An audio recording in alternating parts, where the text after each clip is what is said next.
नमस्कार दोस्तों, मैं CA Manoj Budhani walk and talk consultancy में आप सभी का स्वागत करता है।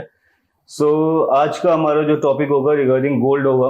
What are the basically what are the major benefits regarding investment in gold either in short term as well as in long term, and what are the pros and what are the cons of making investment in gold. Here I'm inviting Mr. CA Vipin Verma to move forward with a valuable discussion regarding gold.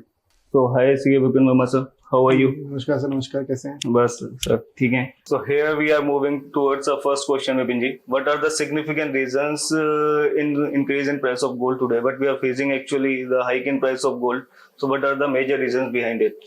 Manoj ji, thank you, आपने मुझे इस मंच पे invite किया कि मैं आपके questions, आपके डाउट्स, आपके कंसर्न्स का सॉल्यूशन या कुछ आंसर या इस पे कुछ कमेंट्स कर सकूं। तो सबसे पहले आपने मुझसे क्वेश्चन पूछा है कि गोल्ड की जो प्राइस इतना इन्फ्लेट हो रही है, इसके पीछे रीजंस क्या है। तो हम इसका आंसर देने से पहले सबसे पहले आपको बताना चाहते हैं कि गोल्ड के प्राइस को शॉर्ट टर्म में कभी भी प्रेडिक्ट करना काफी चैलेंजेबल है। इसका रीजन ये है कि गोल्ड का प्राइस कभी भी जो इन्फ्लेट होता है ना, उसके पीछे थाउजेंड्स ऑफ फैक्टर्स काम करते हैं, और जो थाउजेंड्स ऑफ फैक्टर एक दूसरे के साथ इंटरप्ले करते हैं ना, तो उन्हीं फैक्टर्स के कारण गोल्ड का प्राइस इन्फ्लेट होता है। तो इन शॉर्ट टर्म में इसको प्रेडिक्ट करना तो पॉसिबल है नहीं। फिर भी हम कुछ मेजर रीजंस के बात करेंगे, जो मतलब आप बोल सकते हो कि आग में तेल डालने वाली बात है कि वो कौन से 3-4 रीजंस है जिसने अभी करंट सिनेरियो में गोल्ड के प्राइस को इतना इंक्रीज करवा रखा है। तो सबसे पहले इसमें आता है चाइनीज डिमांड। जैसा कि आप सब लोगों को पता है कि जो रशिया और इसका इजराइल का जो वॉर चल रहा है, इसके चलते चाइनीज सेंट्रल बैंक्स ने गोल्ड की जो अपनी एक्यूमुलेशन है, परचेज है, वो काफी ज्यादा इंक्रीज कर दिया है। चाइनीज सेंट्रल बैंक ने इतना ही नहीं, अपने जो लोकल पब्लिक्स हैं उनको भी इन्फॉर्म किया है कि आप लोग भी गोल्ड में इन्वेस्टमेंट करना स्टार्ट करिए, क्योंकि जब भी किसी क्राइसिस का टाइम आता है या उस टाइम पे डॉलर या चाइनीज करेंसी अगर इतनी एक्सेप्टेबल नहीं रहती वर्ल्ड वाइड, तो गोल्ड ही एकमात्र ऐसा जरिया रहता है जिसमें आप फॉरेन पेमेंट्स को आप स्टार्ट कर सकते हो। तो एक रीजन तो इसमें चाइनीज डिमांड है। सेकंड रीजन है interest cut expectation bye US federal reserve. एक अभी एक्सपेक्टेशन आ रही है कि जून के मिड में या जून में जो फेडरल रिजर्व है यूएस का सेंट्रल बैंक्स, वो इंटरेस्ट रेट को कम करने की कोशिश कर सकता है। तो जब भी यूएस फेड इंटरेस्ट रेट को कम करता है तो गोल्ड के प्राइस ऑटोमेटिकली हाई हो जाते हैं, क्योंकि यूएस में भी गोल्ड की जो डिमांड है वो इंक्रीज हो जाती है। एग्जाम्पल के लिए, अगर यूएस फेड का रेट 3% है, तो वहीं पे अगर गोल्ड की इन्वेस्टमेंट आपको रिटर्न दे रही है 7% का, तो ऑटोमेटिक सी बात है कि पब्लिक आपकी गोल्ड की इन्वेस्टमेंट की तरफ भागती है। तो सेकंड रीजन यही आता है। थर्ड इसमें रीजन एक आपका आता है डॉलर इंडेक्स का। आपको मैं बताना चाहता हूँ कि gold price in India and dollar index का एक इनवर्स रिलेशन है। जब भी गोल्ड का इंडेक्स नीचे आता है, गोल्ड प्राइस इन इंडिया हमेशा ऊपर जाता है। इसका रीजन ये है कि जब डॉलर की जो वैल्यू घटती है, तो लोग गोल्ड में इन्वेस्टमेंट करना स्टार्ट कर देते हैं। इसी के चलते पीपल्स ने अराउंड द वर्ल्ड गोल्ड में इन्वेस्टमेंट काफी हैवीली कर रहे हैं, जिसकी इतनी ज्यादा डिमांड हो गई है, जिसके कुछ रीजन से चलते आज के दिन गोल्ड की इतनी काफी ज्यादा डिमांड है, और डिमांड के चलते ही इसका रेट इंक्रीज हो रहा है। फोर्थ इसमें कुछ छोटे मोटे रीजन और आते हैं, like Israel and Gaza war, Russia and Ukraine Wars, और जो एक वर्ल्ड में एक इस टाइम पे अनसर्टेनिटी का माहौल चलता है कि चाइना भी कभी ताइवान पे हमला कर सकता है। तो इन्हीं सब अनसर्टेनिटी को देखते हुए गोल्ड का प्राइस इन दिनों काफी ज्यादा हलचल में चला हुआ है। So a second most important concern is that what are the effect of increase in gold price to a consumer supplier of gold, as well as what are the effect of increase or rise in price of gold to our Indian economy as well. देखिए मनोज जी, जब भी किसी चीज का जब price increase होता है तो उसके कुछ इफेक्ट्स होते ही हैं, इकोनॉमी पे भी, कंज्यूमर्स पे भी, गवर्नमेंट पे भी इसका इम्पैक्ट्स आता है, और इकोनॉमिक मार्केट्स पे तो है ही है। तो हम बात करते हैं कि इसके क्या इम्पैक्ट्स रहते हैं, इफेक्ट्स क्या होता है गोल्ड प्राइस इंक्रीज करने का। सबसे पहला जो इसमें स्टेक होल्डर्स जो आता है वो आता है कंज्यूमर पे। इस पर मेनली दो तरीके के इफेक्ट्स पड़ते हैं। सबसे पहला इसमें पॉइंट आता है आपका परचेज पावर का। अगर कंज्यूमर हाई प्राइस पे गोल्ड बाई करेगा तो कहीं ना कहीं उसकी परचेज पावर कम हो जाती है, क्योंकि उसके पास जो कैश इन हैंड या कुछ फंड्स रहता है वो कम हो जाता है ऑटोमेटिकली। तो वाइड स्पेशली वो कंट्री जहाँ पे गोल्ड इतना वाइडली यूज होता है, स्पेशली उसमें फेस्टिवल्स पे या कल्चर्स पे, तो उन कंट्रीज में तो कंज्यूमर की जो परचेज पावर है काफी रिड्यूस हो जाती है। सेकंड इसमें जो कंज्यूमर रिलेटेड एक्सपेक्ट आता है वो आता है सब्स्टिट्यूशन इफेक्ट्स। मतलब कि कंज्यूमर अगर किसी आइटम को हाई परचेज प्राइस पे उसको बाई करना पड़ रहा है, तो शायद से चांसेस है कि वो उस आइटम को परचेज ना करे, किसी और आइटम को एक सब्स्टिट्यूट में एज एक्सेप्ट कर ले। अब सेकंड इसमें हम बात कर सकते हैं ग्लोबल इकोनॉमी का। ग्लोबल इकोनॉमी में इसमें जो मेन इम्पैक्ट आता है वो आता है कि आपका इन्फ्लेशन एक्सपेक्टेशन बढ़ जाती है। तो जब गोल्ड का प्राइस इतना ज्यादा इंक्रीज होता है तो ये एक्सपेक्टेशन मान लिया जाता है कि इन्फ्लेशन भी अपने एक रेट से बढ़ेगा, क्योंकि उसके गोल्ड कहीं ना कहीं हर आइटम की वैल्यूज को इम्पैक्ट करता है। सेकंड इसमें आता है रिस्क सेंटिमेंट। तो जब भी गोल्ड का प्राइस इंक्रीज होता है तो ये ओवरऑल मार्केट के जो रिस्क सेंटिमेंट्स या कंसर्न्स फैक्टर्स होते हैं उनको भी इम्पैक्ट करता है। तो ये ग्लोबल इकोनॉमी के इम्पैक्ट्स हैं। फिर इसमें इम्पैक्ट आता है सेंट्रल बैंक्स का। हर कंट्रीज के जो अपने सेंट्रल बैंक्स होते हैं वो भी डिफरेंट डिफरेंट तरीके की मॉनेटरी या फिजिकल पॉलिसी बनाते हैं, तो उनका भी इस पे काफी उनको भी काफी इम्पैक्ट होता है। एक तो इसमें होता है आपका सेंट्रल रिजर्व्स का। हर बैंक्स के पास जो अपने खुद के रिजर्व्स होते हैं, गोल्ड रिजर्व्स, अगर गोल्ड की वैल्यू इंक्रीज होती है तो उनके जो गोल्ड रिजर्व्स की जो वैल्यू है वो काफी इंक्रीज हो जाती है। अकॉर्डिंगली वो अपनी पॉलिसीज को, डिसीजन मेकिंग्स को, इंटरेस्ट रेट्स को उसके अकॉर्डिंग वो मॉडिफाई करते ही करते हैं। फिर इसमें आता है गवर्नमेंट्स के फैक्टर। गवर्नमेंट फैक्टर्स में क्या आता है, गवर्नमेंट की रिवेन्यू, स्पेशली वो कंट्री जहाँ जो गोल्ड प्रोड्यूसिंग कंट्री है वहां पे गवर्नमेंट की रिवेन्यू इन्फ्लेट हो जाती है, क्योंकि जैसे ही आप रेट बढ़ते हैं वो लोग जो टैक्स का जो अमाउंट वो चार्ज करते हैं अपने गोल्ड प्राइस पे, उन पे गवर्नमेंट को एक्स्ट्रा टैक्सेस के रूप में एक्स्ट्रा कलेक्शंस मिल जाती है। फिर इसमें फोर्थ आता है फिजिकल पॉलिसी। तो जब भी किसी गवर्नमेंट को लगता है कि गवर्नमेंट का प्राइस इंक्रीज हो रहा है तो वो अपने डिफरेंट डिफरेंट जो उनकी वर्किंग जो डिपार्टमेंट्स होते हैं वो अपनी पॉलिसीज को as per gold rates modify करते रहते हैं कि क्या बैंक्स के लिए रूल्स बनाने हैं, क्या फाइनेंशियल कंपनीज के बनाने हैं, क्या कंज्यूमर का बिहेवियर है। तो ये कुछ इफेक्ट्स हैं जो गोल्ड प्राइस को इन्फ्लुएंस करते हैं। मनोज, इसमें सबसे पहला जो पॉइंट आता है वो आता है करंट अकाउंट डेफिसिट का।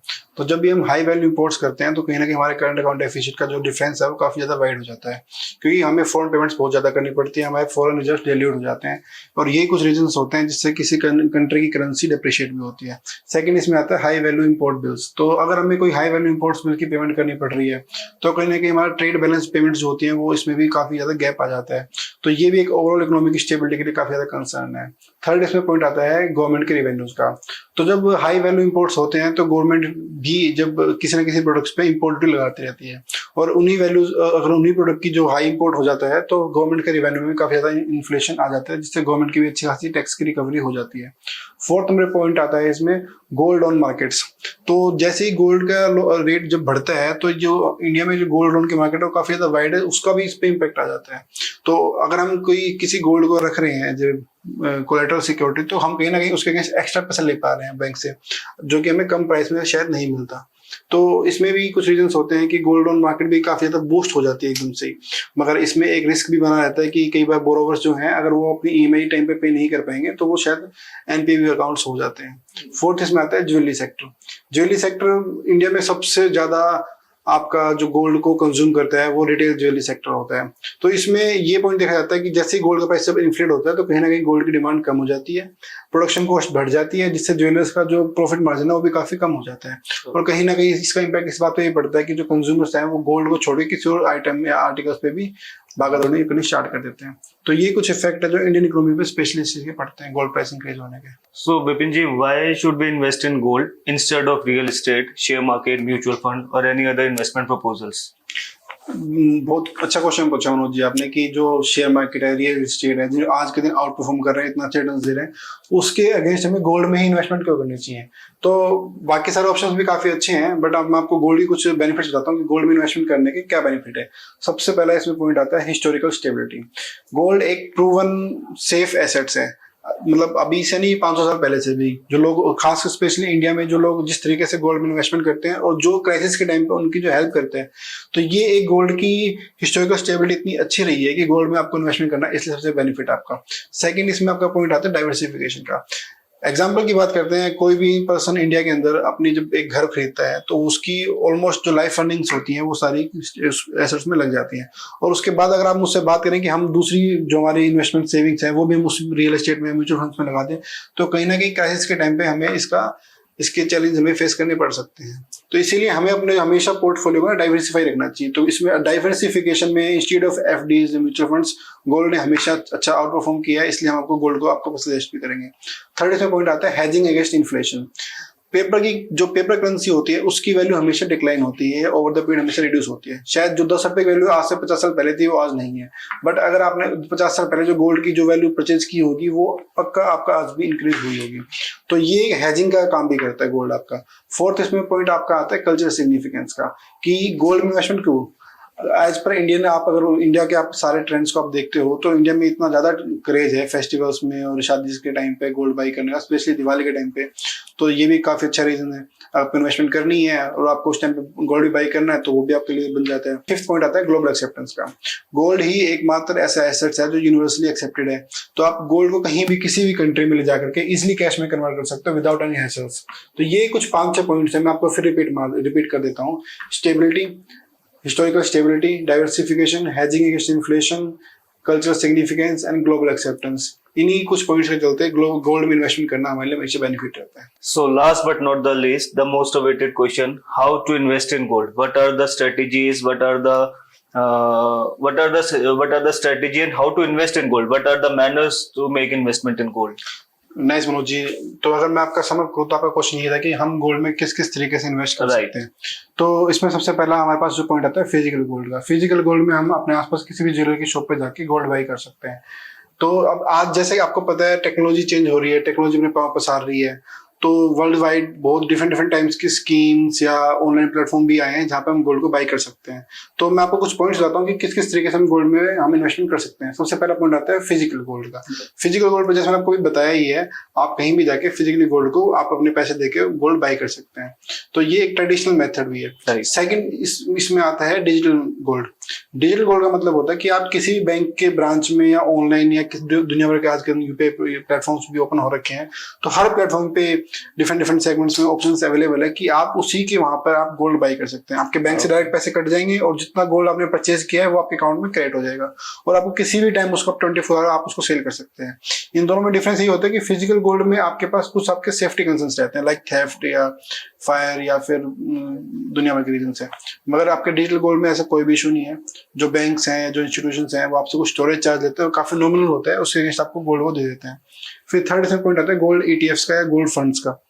गोल्ड फंड्स का मतलब जैसे अपने म्यूचुअल फंड्स होते हैं, small cap, mid cap, large cap, ऐसे ही गोल्ड के भी म्यूचुअल फंड्स होते हैं। तो आप चाहते हैं कि मैं म्यूचुअल फंड इन्वेस्ट करूं, तो आप गोल्ड के म्यूचुअल फंड्स में भी इन्वेस्ट कर सकते हैं डीमैट अकाउंट के थ्रू या ऑनलाइन प्लेटफॉर्म्स के थ्रू। फोर्थ इसमें आता है गोल्ड ईटीएफ का, इकोनॉमिक ट्रेडिट फंड्स का गोल्ड ईटीएफ। गोल्ड ईटीएफ भी काफी अच्छा ऑप्शन है। ये स्पेशल फंड्स होते हैं जो गोल्ड को ट्रैक मैनेज करते हैं, कंपनीज होती हैं, तो ये भी अच्छी फ्रीली आपकी सेलेबल अवेलेबल रहती है मार्केट में। फिर आपका आता है गोल्ड मोनेटाइजेशन स्कीम। सन 2015 में सेंट्रल गवर्नमेंट ने एक स्कीम लेके थी गोल्ड मोनेटाइजेशन स्कीम के नाम से, जिसमें कि आपके घर में गोल्ड पड़ा है, तो उस गोल्ड को आप आफ्टर प्योरिटी डिफरेंट जो सर्टिफिकेट्स होते हैं उसके बाद उस गोल्ड को बैंक्स में जमा करके उसके अगेंस्ट आप बैंक से कुछ पैसा ले सकते हैं। तो इसमें होता क्या है कि आपका गोल्ड जो आपके लिए भी कुछ काम का नहीं था वो बैंक के पास जमा है, बैंक आपको कुछ इंटरेस्ट भी दे सकता है उसके ऊपर, और इसमें काफी ज्यादा एक फ्लेक्सिबिलिटी रहती है। इकोनॉमी में फंड्स का आता है जो कि गोल्ड घर रखा हुआ है, उसमें कोई उसकी वैल्यू एडिशन या कुछ नहीं होता, बट अगर उसके अगेंस्ट आप कुछ फंड मिल जाए उसी गोल्ड के अगेंस्ट कुछ नॉमिनल चार्जेस पे, तो आप उससे अपना कुछ और काम बिजनेस भी स्टार्ट कर सकते हैं। फिर इसमें फिफ्थ पॉइंट आता है सॉवरेनिटी गोल्ड बॉन्ड्स का, जो कि इंडिया में काफी ज्यादा पॉपुलर है। इसमें गवर्नमेंट ऑफ इंडिया अपने थ्रू आरबीआई के डिफरेंट बैंक से सॉवरेनिटी गोल्ड बॉन्ड इशू करवाती है। इसमें आपको बेनिफिट ये रहता है कि आप ये बॉन्ड्स परचेज कर सकते हैं। इसमें सबसे बड़ा बेनिफिट ये होता है कि इसमें जो बैंक्स हैं, जो आरबीआई है, वो आपको 2.5% पर एनम का इंटरेस्ट भी देता है, जो कि आपके उस अकाउंट में क्रेडिट होता रहता है, और आप इसकी रिडम्पशन पे आप इसको बेच देते हैं। अगर आप इसको रिडम्पशन में बेचेंगे तो आपको टैक्स का बेनिफिट भी है। जो रिडम्पशन पे जब आपको वैल्यू इंक्रीज मिलेगी उस पर आपको कोई टैक्स भरना ही नहीं है। इसमें इंटरेस्ट प्लस आपका इन्फ्लेशन दोनों चीजें कवर हो जाती है। और सबसे बेस्ट तरीका भी सॉवरेन गोल्ड बॉन्ड से है, बट इसमें एक कंसर्न भी है। सॉवरेन गोल्ड बॉन्ड में एक लॉक पीरियड होता है 8 साल का, तो आप इसको 8 साल के बाद ही रिडीम कर पाते हो, बट हालांकि 5 साल के बाद भी आरबीआई आपको रिडीम करने का ऑप्शन दे देती है। तो हम इसके ऊपर फिर कभी एक और वीडियो बना सकते हैं कि जो गोल्ड के डिफरेंट टाइप्स है, इसमें क्या सेफ्टी कंसर्न्स है, किसमें इन्वेस्ट करना बेनिफिट है, एसबीजी सॉवरेन गोल्ड बॉन्ड्स में इन्वेस्ट करने में क्या रिस्क है, क्या सेफ्टी है, या फिर गोल्ड ईटीएफ ज्यादा बेटर पड़ता है, या फिर गोल्ड के जो फंड्स अच्छे पड़ते हैं। तो ये सब कुछ types of investment in golds हैं। Thank you Vipin ji for allotting your valuable time. आज आपने हमको बहुत सी नई नई बातें बताई जो आज हमने नया सीखा regarding gold. What are the effect of hike in price of gold, what are the advantages, what are the pros and cons of gold, making investment in gold, what are the tax implications of gold. So मैं आशा करता हूँ कि हमारे viewers को आपके ये बातें, जो वीडियो, जो हमारा पॉडकास्ट चला, काफी पसंद आया और हम फ्यूचर में भी आपकी इस नॉलेज का लाभ उठा सके। सो थैंक यू हमारे पास आने के लिए और अपना कीमती समय हमको देने के लिए।